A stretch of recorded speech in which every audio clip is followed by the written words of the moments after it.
હવે post office પણ સુરક્ષિત નથી। ઘટના બની સુરતમાં, જ્યાં તસ્કરોએ પહેલા મંદિર, બાદમાં બેંક અને હવે પોસ્ટ ઓફિસને નિશાન બનાવી।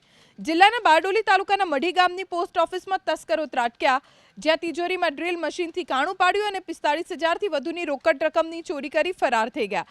ઘટનાની જાણ થતાં પોલીસ પણ સ્થળ પર પહોંચી અને ફરિયાદના આધારે તપાસ શરૂ કરી।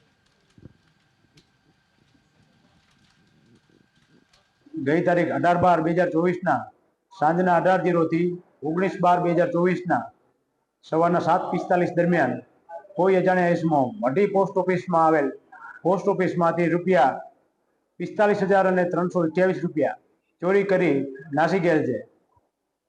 જે બાબતે મઢીના સબ પોસ્ટ માસ્ટરે ગુનો રજીસ્ટર કરાવેલ છે, જેની તપાસ ચાલુ છે અને આરોપીને શોધખોળ કરવા માટે પ્રયત્નો ચાલુ છે। સુરત ગ્રામ્યમાં હવે તસ્કરોનો આતંક ખૂબ જ વધી રહ્યો છે અને તસ્કરો પણ હવે એક બાદ એક સરકારી મિલકતોને ટાર્ગેટ કરી રહ્યા છે। બેંક એટીએમ હોય, બેંક હોય કે પછી પોસ્ટ ઓફિસ હોય અને મંદિરો હોય।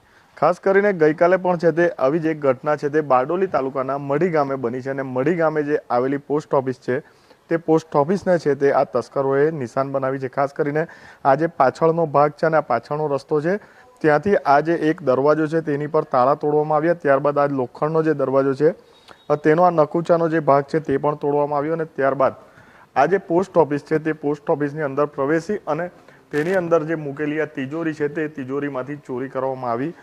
જે તસ્કરો હતા તે એક્સપર્ટ હોય તેવું હાલ છે તે લાગી રહ્યું છે, કેમ કે જે તિજોરી તોડવામાં આવી છે તેની અંદર પરફેક્ટ જે જગ્યા છે ત્યાં જે ડ્રિલિંગ કરવામાં આવ્યું છે, ડ્રિલ મશીનથી છે તે કાણા પાડવામાં આવ્યા છે અને ત્યારબાદ છે તે આ ચોરી કરવામાં આવી છે। ખાસ કરીને જે રીતે દિવસે દિવસે તસ્કરોનો સુરત ગ્રામ્યની અંદર આતંક વધી રહ્યો છે તે જોતા દેખાઈ રહ્યું છે ખાસ કરીને કે પોલીસની પકડ છે તે હાલ ઢીલી થઈ રહી હોય તેવું દ્રશ્યમાન થઈ રહ્યું છે। જે રીતે ચોરી થઈ હતી 45,000 જેટલી રોકડ રકમ જે મઢી પોસ્ટ ઓફિસની અંદર હતી તે લઈને તસ્કરો ફરાર થઈ ગયા હતા।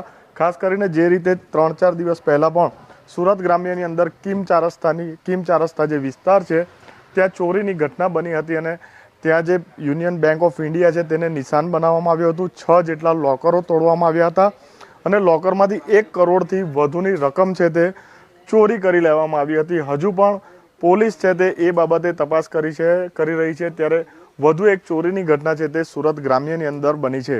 ઇન્દ્રમલ શાહ, એબીપી અસ્મિતા, સુરત।